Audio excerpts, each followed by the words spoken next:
Infrastructure spending for small rural clusters. Waste of public money or social value? If you have read our recent blogs, you may know that previously we talked about how it is justified to spend ample money on infrastructure in rural clusters. Today we intend to talk more about it, but from different perspectives.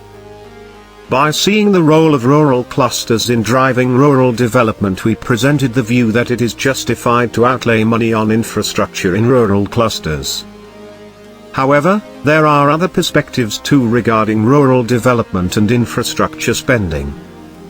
One of the main points that go against high spending on rural infrastructure is that money and resources are wasted when invested in rural infrastructure. Because the benefits of the development are limited to a few people, local residues, and not the whole community. This point makes sense especially when we look through the financial lenses. Secondly, disbursement of a greater amount of money on urban infrastructure is logical because the states run from the revenue generated from the urban areas. Spending on urban infrastructure is an investment that reaps benefits from time to time. Offering great convenience and facilities to the urban population is duly justified. The economy of any country is always boosted through urban investments. The topic under discussion is highly critical, with some in favor of spending public money on rural infrastructure while others oppose it. The opposing side argues that the budget passed in the UK neglects to give adequate subsidising to rural areas and local towns, with the emphasis on bigger urban cities and the significant road network.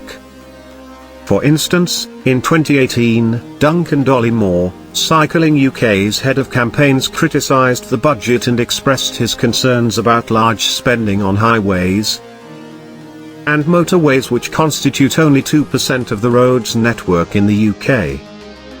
He underlined the issues of growing contaminated air in the UK, pollution, congested streets, and deteriorating public health, and stressed the need of spending on these issues rather than investing only in motorways and roads.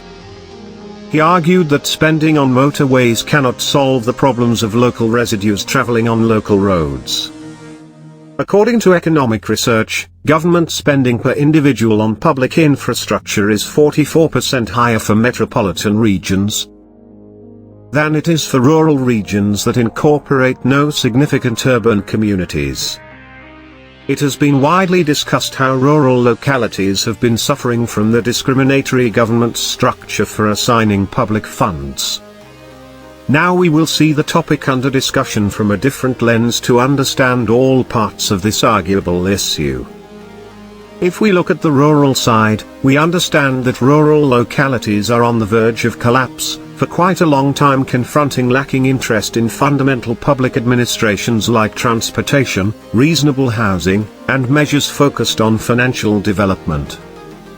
A disappointing fact reveals that for every 100,000 individuals, 36% more reasonable homes are constructed in towns and urban communities in comparison with rural regions. The economic research revealed many other facts too. Public investment and strategy making prioritize seeking urban solutions than rural issues.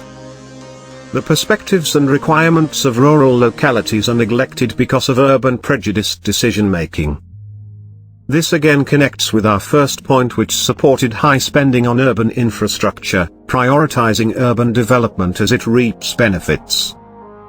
It can be said that to some policymakers, a biased inclination for urban areas would naturally occur. On the other hand, underfunding for so many decades has left a devastating impact on rural areas. Insufficient investment in fundamental public administrations like schooling has a destructive impact, where fewer students, more warming, and maintenance expenses add up to higher fixed expenses per student in rural schools as compared to urban schools. Therefore, the rural residues are confronted with a lot of difficulties, including greater expenses, lower financing, and greater requirements. After going through different contrasting perspectives and views regarding infrastructure spending in the infrastructure of urban and rural areas, One thing that occurred to us is that indeed it makes sense to spend more on urban infrastructure, as it benefits a large number of people, and for the obvious reason that urban cities are lifelines of any country, especially the ones which are its economic hubs. Having said that, we also intend to say that there should be balanced funding provided to rural development.